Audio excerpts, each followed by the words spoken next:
Hey guys, it's Kate. I hope you're having a great day. I'm here with my watercolor palette and I am doing some doodle leaves on a watercolor background on some abstract colors. I really wanted to work with a green and blue palette today. Those are some of my favorite colors, and so I'm going in also with one of my favorite techniques too, which is sort of like that dragging that you see there.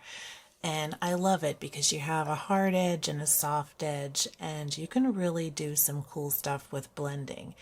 And I've got a few videos that are kind of similar to this with the dragging, but it's just a favorite of mine, and I love how it looks with that softness at the bottom.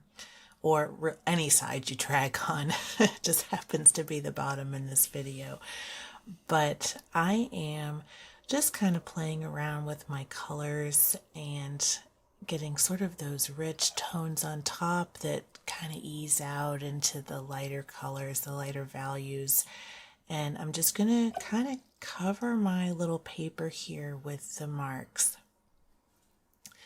And I love how it kind of looks sort of cloudy and I don't know, I like to say chef's kiss.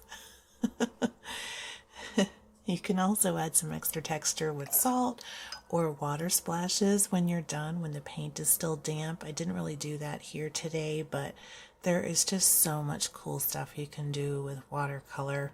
And you just play around like I am here on this paper today. And blue and green, I mean, can you beat the combination? I don't think so. And I also kind of go in with some of my yellow ochre. It's another favorite color of mine. I really like the rich earthiness of it, and it goes well with the blue and green. And so since some of my paint, it's not dry on top by any means, but it's not wet anymore like it is at the bottom. So the yellow kind of stayed put a little bit when I went over it again, which I thought looked really nice. And it's got that nice transparent look over the top. So I'm going to kind of scatter around my marks throughout the page and blot off some excess when I need to. I'm working on a dry piece of paper today, but my brush that I'm using is a quill brush and it holds quite a bit of water, so I definitely need to do some extra blotting, and there's still plenty of water in the brush. But I've really enjoyed using it and kind of getting used to how it performs on paper and kind of getting used to the water management on it a little bit. Because when you get a new brush, at least when I get a new brush, you just never know how exactly it'll kind of feel, and different brushes feel differently.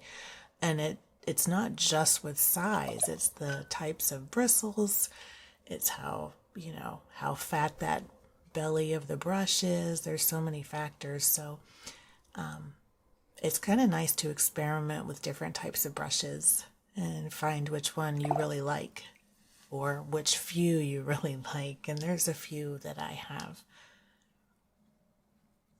But I've enjoyed using the quill brush because you can get some nice big areas of color if you want it, but it also comes to a really nice fine tip, and that's nice for the detail work if you decide to do that. So it's a really versatile brush. And so when I got down to the bottom of the paper, I kind of extended those cloudy marks out across to both sides, and I end up bringing that into the top as well. Instead of just kind of having my watercolor hanging out in the center of the page, I wanted to expand it a little bit to the rest and just fill it up. So that's why I'm going back here now.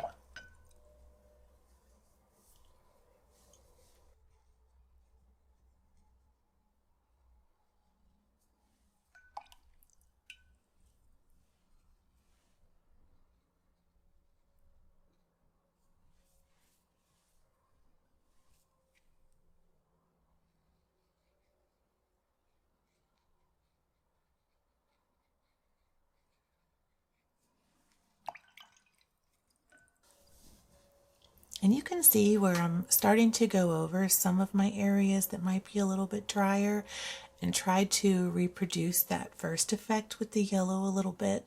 I did it at the bottom, and now I'm starting to come in from the sides a bit to do that and let the colors overlap a little bit without bleeding too much.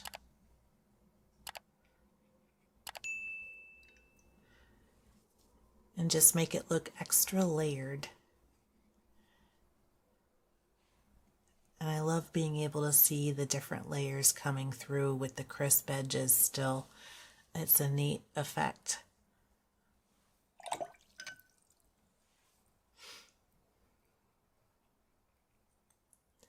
And I love these little backgrounds because whatever you like to draw or doodle, there's really a lot of options. It's nice to start with wherever you're putting your blobs, just because you can follow the shapes, you can draw something over them. It's just a really nice background to work on, and you can make so many beautiful things. And it's a great opportunity to experiment also.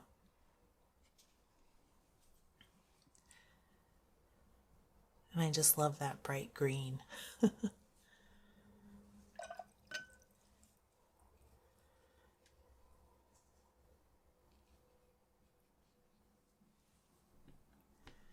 So after my watercolor was dry, I broke out my stamp. So I'm using some Ranger ink and one of my stencils. And so I went over this lightly with the purple, and I was thinking, oh, that looks really nice. And I took it out and I showed my significant other, and he's like, oh, those are really good tire tracks. And now I can't unsee the tire tracks. But I still like them. But now I have leaves and tire tracks.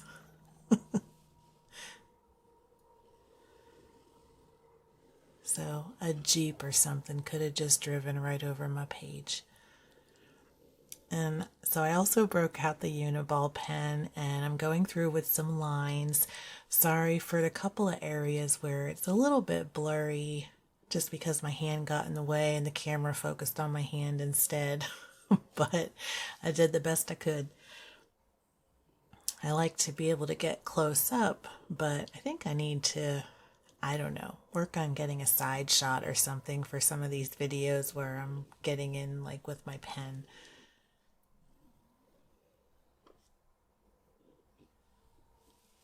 And after the Uniball, I wanted something else to kind of differentiate and bring the leaves out from the background. So I went in and colored them in with my colored pencil.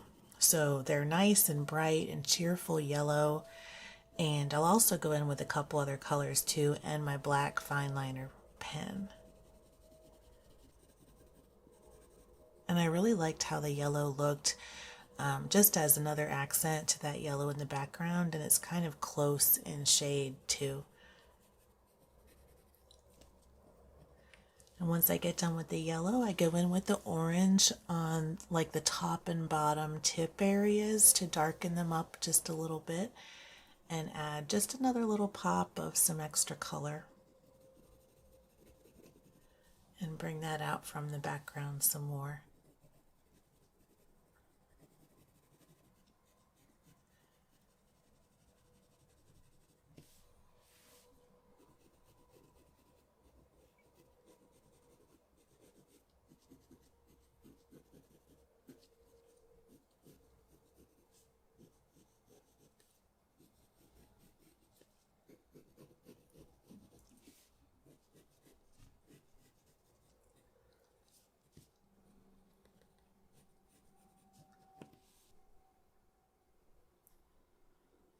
And then lastly, I'm going in with the fine liner to do a final outline on the leaves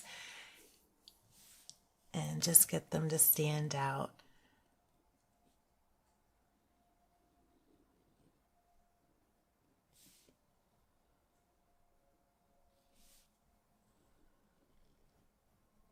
And And I finally got these new fine liners. I had some that I had been using for a long time, and they finally ran out of ink. So I picked up a couple of new ones, and it's so fresh to write with. It's nice. And I'm just putting in some sort of wispy lines at the edges to add sort of a little bit of shading over the tips of the leaves.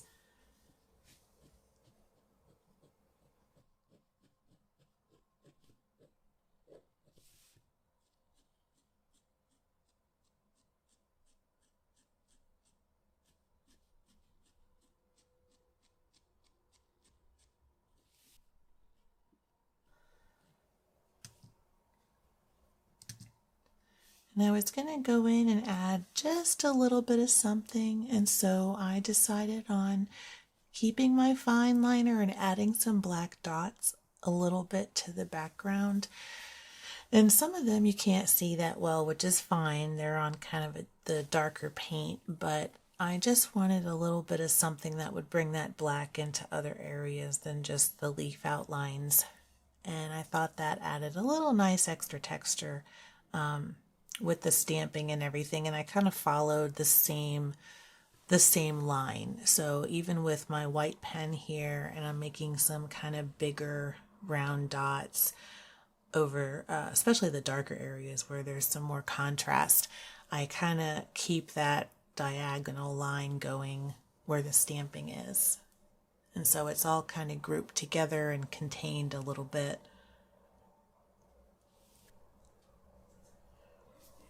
So I hope you really enjoyed this video with me today, and I hope you try it yourself. And thank you so much for watching, and until next time, keep creating.